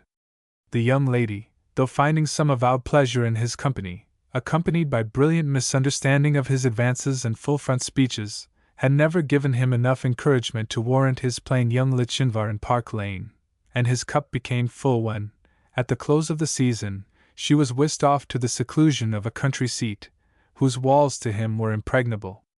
His defeat was then, and afterwards, complete. He pluckily replied to the derision of his relatives with multiplied derision, demanded his inheritance, got his traps together, bought a fur coat, and straightway sailed the wintry seas to Canada. His experiences had not soured his temper. He believed that every dog has his day, and that fate was very malicious, that it brought down the proud, and rewarded the patient, that it took up its abode in marble halls, and was the mocker at the feast. All this had reference, of course, to the time when he should, rich as any nabob, return to London, and be victorious over his enemy in Park Lane. It was singular that he believed this thing would occur, but he did. He had not yet made his fortune, but he had been successful in the game of buying and selling lands, and luck seemed to dog his path. He was fearless, and he had a keen eye for all the points of every game but love. Yet he was born to succeed in that game too. For though his theory was that everything should be treated with impertinence before you could get a proper view of it, he was markedly respectful to people. Few could resist him. His impudence of ideas was so pleasantly mixed with delicately suggested admiration of those to whom he talked. It was impossible that John Malbrouck and his wife could have received him other than they did. His was the eloquent, conquering spirit. 2. By the time he reached Lake Marigold he had shaken off all those hovering fancies of the woods, which, after all, might only have been the whisperings of those friendly and far-seeing spirits who liked the lad as he journeyed through their lonely pleasure grounds. John Malbrouck greeted him with quiet cordiality, and Mrs. Malbrouck smiled upon him with a different smile from that with which she had speeded him a month before. There was in it a new light of knowledge, and Gregory could not understand it. It struck him as singular that the lady should be dressed in finer garments than she wore when he last saw her, though certainly her purple became her. She wore it as if born to it, and with an air more sedately courteous than he had ever seen, save at one house in Park Lane. Had this rustle of fine trappings been made for him? No, the woman had a mind above such snobbishness, he thought. He suffered for a moment the pang of a cynical idea, but the eyes of Mrs. Malbrouck were on him, and he knew that he was as nothing before her. Her eyes, how they were fixed upon him! Only two women had looked so truthfully at him before, his dead mother and Margaret. And Margaret, why, how strangely now at this instant came the thought that she was like his Margaret. Wonder sprang to his eyes. At that moment a door opened and a girl entered the room, a girl lissom, sweet-faced, well-bred of manner, who came slowly towards them. "My daughter, Mr. Thorn," the mother briefly remarked.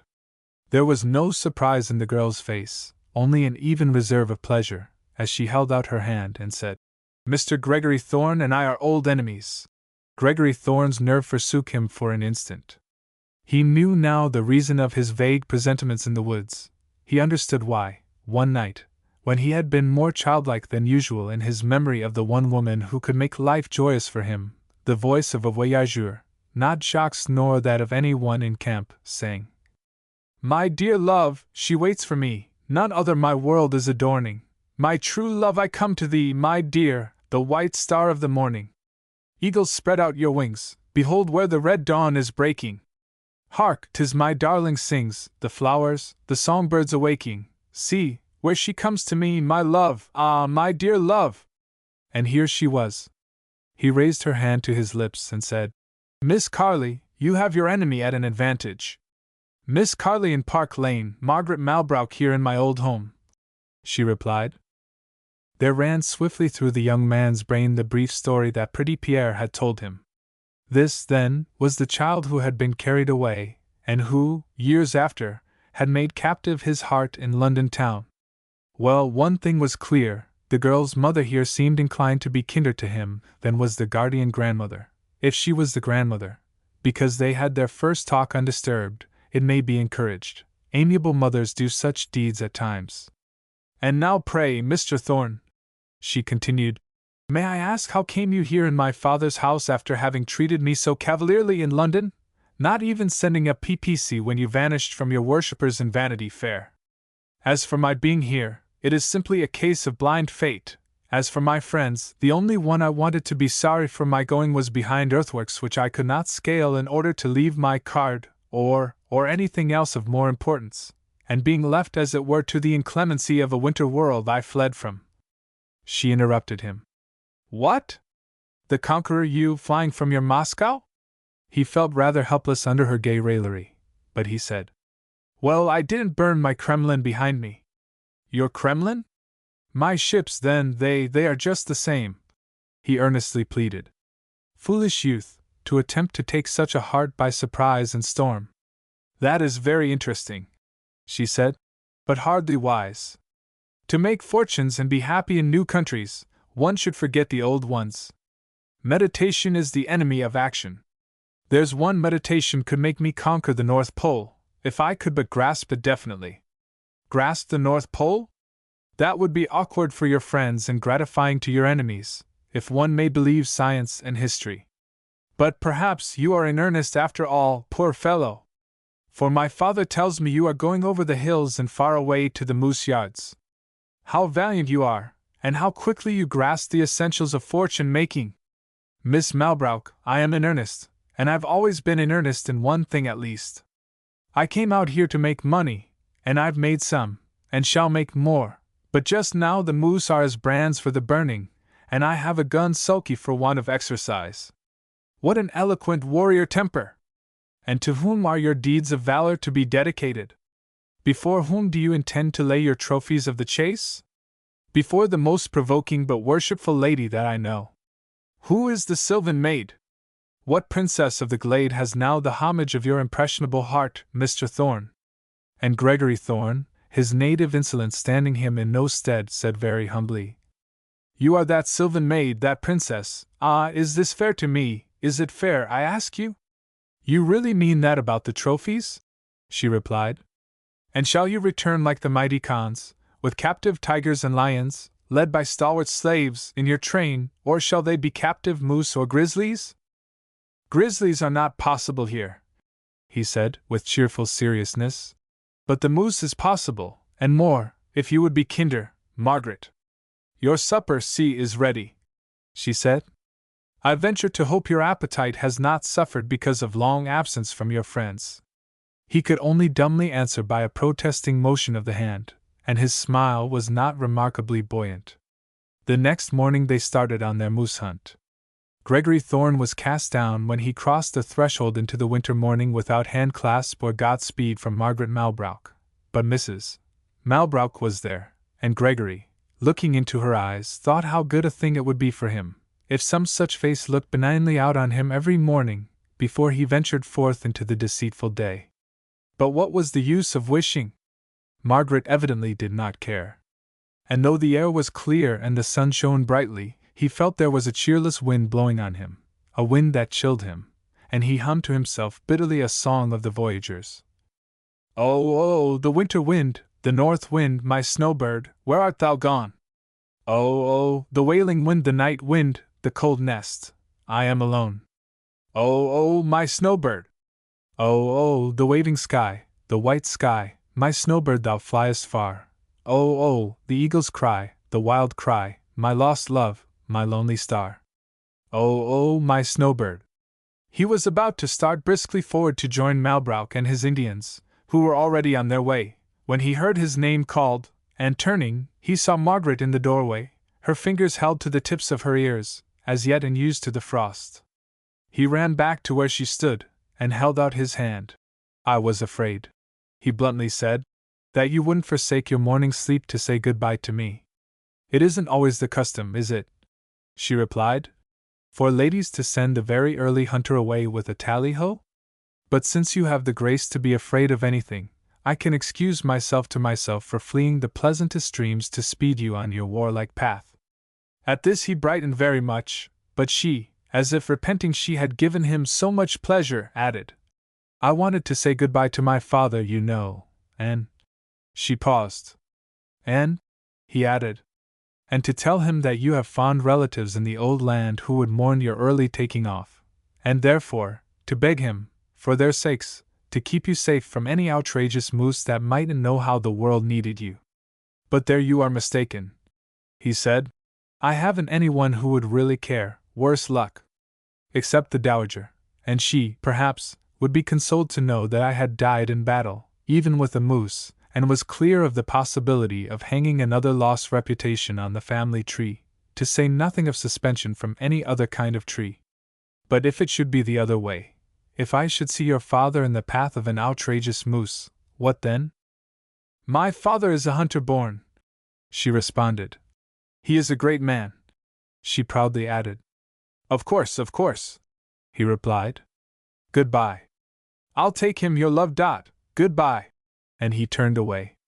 Goodbye, she gaily replied, and yet one looking closely would have seen that this stalwart fellow was pleasant to her eyes, and as she closed the door to his hand waving farewell to her from the pines, she said, reflecting on his words, You'll take him, my love, will you? But, Master Gregory, you carry a freight of which you do not know the measure, and perhaps you never shall, though you are very brave and honest, and not so impudent as you used to be. And I'm not so sure that I like you so much better for that either, Monsieur Gregory. Then she went and laid her cheek against her mother's and said, They've gone away for big game, mother dear, What shall be our quarry? My child, the mother replied. The story of our lives since last you were with me is my only quarry. I want to know from your own lips all that you have been in that life which once was mine also, but far away from me now, even though you come from it, bringing its memories without its messages. Dear, do you think that life there was so sweet to me? It meant as little to your daughter as to you. She was always a child of the wild woods. What rustle of pretty gowns is pleasant as the silken shiver of the maple leaves in summer at this door? The happiest time in that life was when we got away to Holwood or Markhurst, with the balls and calls all over. Mrs. Malbrook smoothed her daughter's hand gently and smiled approvingly. But that old life of yours, mother, what was it? You said that you would tell me some day. Tell me now.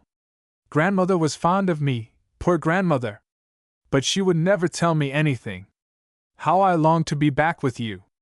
Sometimes you came to me in my sleep, and called to me to come with you, and then again, when I was gay in the sunshine, you came, and only smiled but never beckoned, though your eyes seemed to me very sad, and I wondered if mine would not also become sad through looking in them so. Are they sad, mother? And she laughed up brightly into her mother's face. No, dear, they are like the stars. You asked me for my part in that life. I will tell you soon, but not now. Be patient. Do you not tire of this lonely life? Are you truly not anxious to return to the husks that the swine did eat? No, no, no, for, see, I was born for a free, strong life, the prairie or the wild wood, or else to live in some far castle in Welsh mountains, where I should never hear the voice of the social thou must. Oh, what a must! Never to be quite free or natural. To be the slave of the code. I was born, I know not how, but so longing for the sky, and space, and endless woods. I think I never saw an animal but I loved it, nor ever lounged the mornings out at Holwood but I wished it were a hut on the mountain side, and you and father with me. Here she whispered, in a kind of awe. And yet to think that Holwood is now mine, and that I am mistress there, and that I must go back to it, if only you would go back with me. Ah, dear, isn't it your duty to go back with me? She added, hesitatingly. Audrey Malbrook drew her daughter hungrily to her bosom, and said, Yes, dear, I will go back, if it chances that you need me. But your father and I have lived the best days of our lives here, and we are content. But, my Margaret, there is another to be thought of too, is there not? And in that case is my duty then so clear? The girl's hand closed on her mother's, and she knew her heart had been truly read. 3. The hunters pursued their way, swinging grandly along on their snowshoes, as they made for the Wild Hawk Woods. It would seem as if Malbrook was testing Gregory's strength and stride, for the march that day was a long and hard one. He was equal to the test, and even Big Moccasin, the chief, grunted sound approval. But every day brought out new capacities for endurance and larger resources, so that Malbrook, who had known the clash of civilization with barbarian battle, and deeds both dour and doughty, and who loved a man of might, regarded this youth with increasing favor. By simple processes he drew from Gregory his aims and ambitions, and found the real courage and power behind the front of irony, the language of manhood and culture which was crusted by free and easy idioms. Now and then they saw moose tracks, but they were some days out before they came to a moose yard, a spot hoof-beaten by the moose, his home, from which he strays, and to which he returns at times like a repentant prodigal. Now the sport began. The dog trains were put out of view, and Big Moccasin and another Indian went off immediately to explore the country round about. A few hours, and word was brought that there was a small herd feeding not far away. Together they crept stealthily within range of the cattle. Gregory Thorne's blood leaped as he saw the noble quarry, with their widespread horns, sniffing the air, in which they had detected something unusual. Their leader, a colossal beast, stamped with his forefoot, and threw back his head with a snort. The first shot belongs to you, Mr. Thorne, said Malbrook. In the shoulder, you know. You have him in good line. I'll take the heifer. Gregory showed all the coolness of an old hunter, though his lips twitched slightly with excitement. He took a short but steady aim, and fired. The beast plunged forward and then fell on his knees. The others broke away. Malbrook fired and killed a heifer, and then all ran in pursuit as the moose made for the woods. Gregory, in the pride of his first slaughter, sprang away towards the wounded leader, which, sunk to the earth, was shaking its great horns to and fro. When at close range, he raised his gun to fire again, but the moose rose suddenly, and with a wild bellowing sound rushed at Gregory, who knew full well that a straight stroke from those hoofs would end his moose hunting days. He fired, but to no effect. He could not, like a toreador, jump aside, for those mighty horns would sweep too wide a space. He dropped on his knees swiftly, and as the great antlers almost touched him, and he could feel the roaring breath of the mad creature in his face, he slipped a cartridge in, and fired as he swung round. But at that instant a dark body bore him down. He was aware of grasping those sweeping horns, conscious of a blow which tore the flesh from his chest, and then his knife. How came it in his hand? With the instinct of the true hunter. He plunged it once, twice, past the foaming mouth, into that firm body, and then both fell together, each having fought valiantly after his kind. Gregory dragged himself from beneath the still heaving body, and stretched to his feet. But a blindness came, and the next knowledge he had was of brandy being poured slowly between his teeth, and of a voice coming through endless distances. "A fighter, a born fighter," it said. "The pluck of Lucifer, good boy." Then the voice left those humming spaces of infinity, and said, "Tilt him this way a little, big moccasin. There, press firmly, so. Now the band steady, together, tighter, now the wides, a little higher up, cut them here." There was a slight pause, and then, "There, that's as good as an army surgeon could do it. He'll be as sound as a bell in 2 weeks. Well, how do you feel now? Better? That's right. Like to be on your feet, would you? Wait. Here, a sup of this. There you are. Well? Well," said the young man, faintly. "He was a beauty." Malbrook looked at him a moment, thoughtfully, and then said, "Yes, he was a beauty. I want a dozen more like him, and then I shall be able to drop 'em as neat as you do. Hum! The order is large. I'm afraid we shall have to fill it at some other time." And Malbrook smiled a little grimly. "What? Only one moose to take back to the height of land, too?" Something in the eye of the other stopped him. "Two? Yes, two." And now the eye had a suggestion of humor. "To show I'm not a tenderfoot." "Yes, to show you're not a tenderfoot. I fancy that will be hardly necessary." "Oh, you will be up, eh? Well, I'm a tottering imbecile. What's the matter with my legs, my prophetic soul? It hurts." "Oh, I see, that's where the old warrior's hoof caught me sideways. Now I'll tell you what, I'm going to have another moose to take back to Marigold Lake." "Oh? Yes. I'm going to take back a young, live moose. A significant ambition. For what? A sacrifice to the gods you have offended in your classic existence. Both. A peace offering, and a sacrifice to a goddess." "Young man," said the other, the light of a smile playing on his lips. "Prosperity be thy page, big moccasin, what of this young live moose?" The Indian shook his head doubtfully. "But I tell you I shall have that live moose, if I have to stay here to see it grow." And Malbrook liked his pluck, and wished him good luck. And the good luck came. They traveled back slowly to the height of land, making a circuit. For a week they saw no more moose, but meanwhile Gregory's hurt quickly healed. They had now left only 8 days in which to get back to Dog Ear River and Marigold Lake. If the young moose was to come, it must come soon. It came soon. They chanced upon a moose yard, and while the Indians were beating the woods, Malbrook and Gregory watched. Soon a cow and a young moose came swinging down to the embankment. Malbrook whispered, "Now if you must have your live moose, here's a lasso. I'll bring down the cow. The young one's horns are not large. Remember, no pulling. I'll do that. Keep your broken chest and bad arms safe.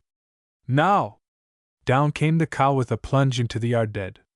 The lasso, too, was over the horns of the calf, and in an instant Malbrook was swinging away with it over the snow. It was making for the trees, exactly what Malbrook desired.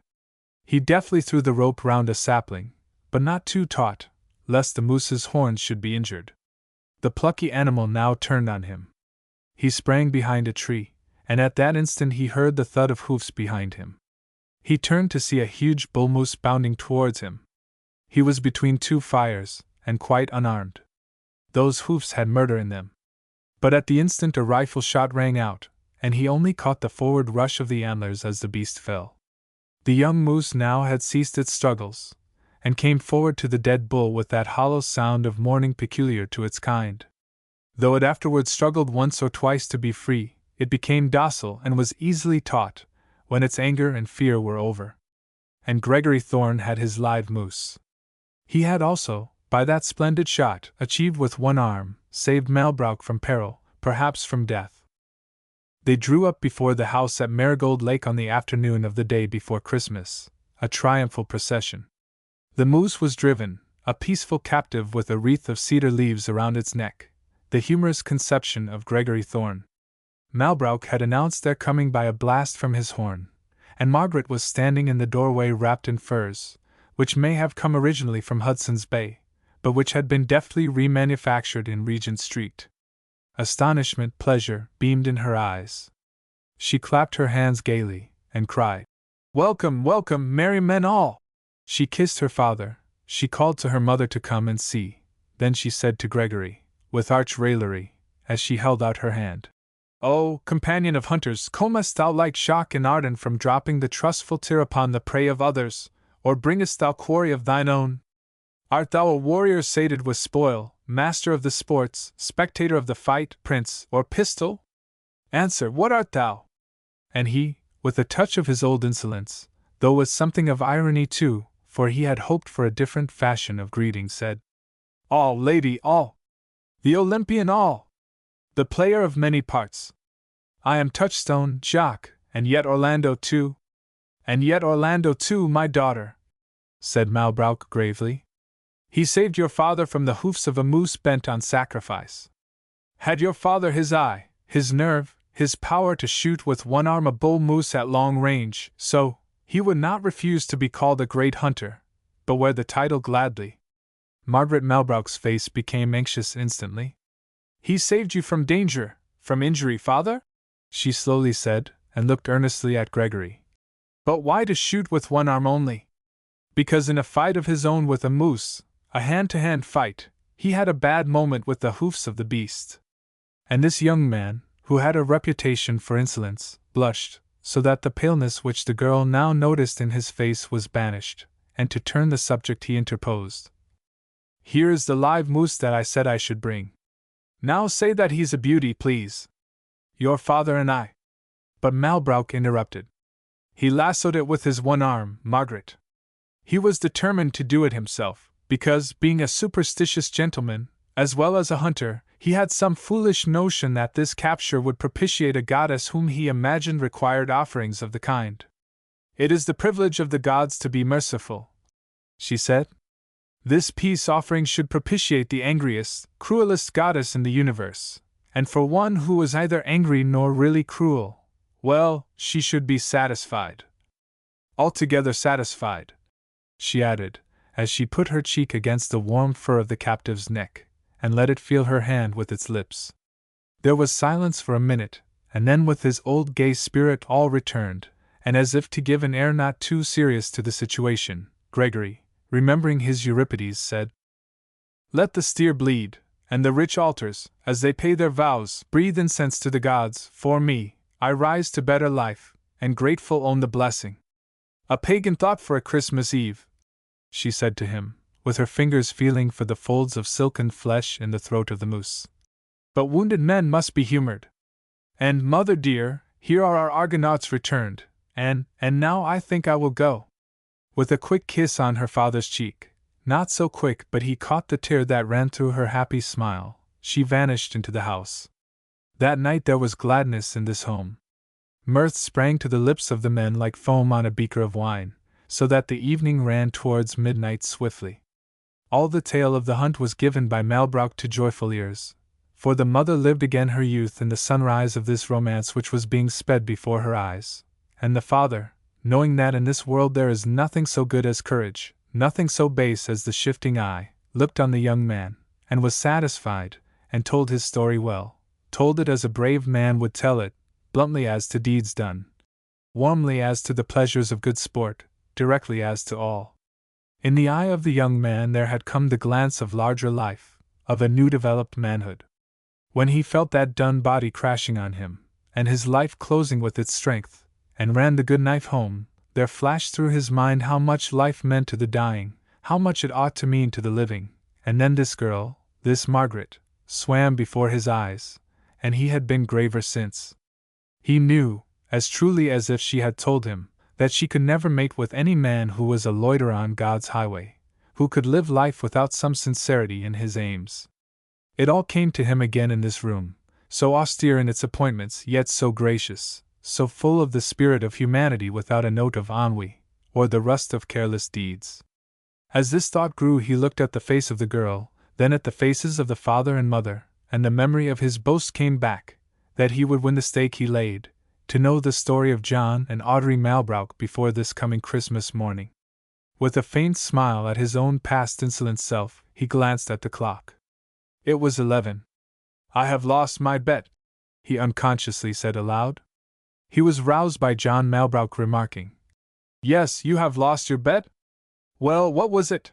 The youth, the childlike quality in him, flushed his face deeply, and then, with a sudden burst of frankness, he said, "I did not know that I had spoken.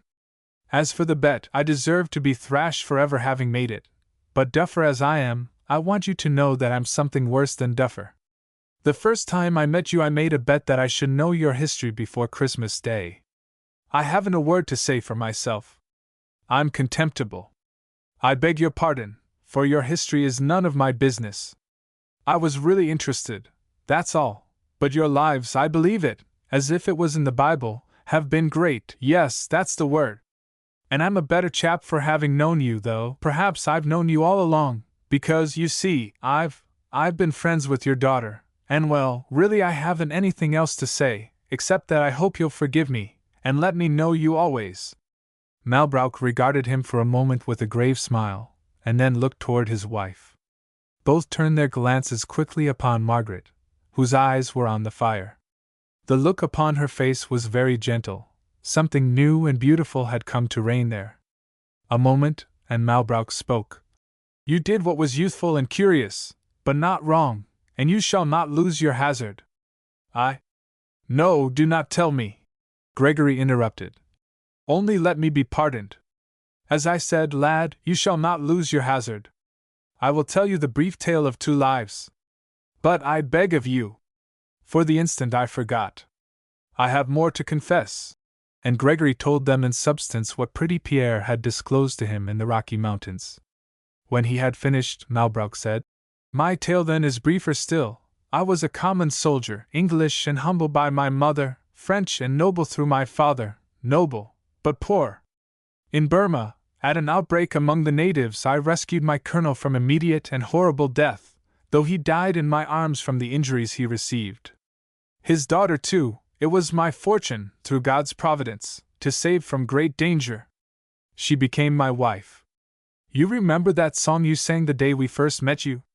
It brought her father back to mind painfully. When we came to England, her people, her mother, would not receive me. For myself I did not care. For my wife, that was another matter. She loved me and preferred to go with me anywhere, to a new country, preferably. We came to Canada. We were forgotten in England. Time moves so fast, even if the records and red books stand, our daughter went to her grandmother to be brought up and educated in England, though it was a sore trial to us both, that she might fill nobly that place in life for which she is destined. With all she learned, she did not forget us. We were happy save in her absence. We are happy now, not because she is mistress of Holwood and Markhurst, for her grandmother and another is dead, but because such as she is our daughter, and—" He said no more. Margaret was beside him, and her fingers were on his lips. Gregory came to his feet suddenly, and with a troubled face. "Mistress of Holwood and Markhurst," he said, and his mind ran over his own great deficiencies, and the list of eligible and anxious suitors that Park Lane could muster. He had never thought of her in the light of a great heiress. But he looked down at her as she knelt at her father's knee, her eyes upturned to his, and the tide of his fear retreated, for he saw in them the same look she had given him when she leaned her cheek against the moose's neck that afternoon. When the clock struck 12 upon a moment's pleasant silence, John Malbrook said to Gregory Thorne, "Yes, you have won your Christmas hazard, my boy." But a softer voice than his whispered, "Are you content, Gregory?" The spirits of Christmastide, whose paths lie north as well as south, smiled as they wrote his answer on their tablets, for they knew, as the man said, that he would always be content, and, which is more in the sight of angels, that the woman would be content also. E-text editor's bookmarks. Awkward for your friends and gratifying to your enemies, carrying with him the warm atmosphere of a good woman's love. Freedom is the first essential of the artistic mind. I was born insolent, knowing that his face would never be turned from me. Likenesses between the perfectly human and the perfectly animal longed to touch, oftener than they did. The hands of children. Meditation is the enemy of action. My excuses were making bad infernally worse. Nothing so good as courage, nothing so base as the shifting eye. She wasn't young, but she seemed so. The barracks of the free the gods made last to humble the pride of men. There was the soul of goodness in things evil. Time is the test, and time will have its way with me where I should never hear the voice of the social thou must.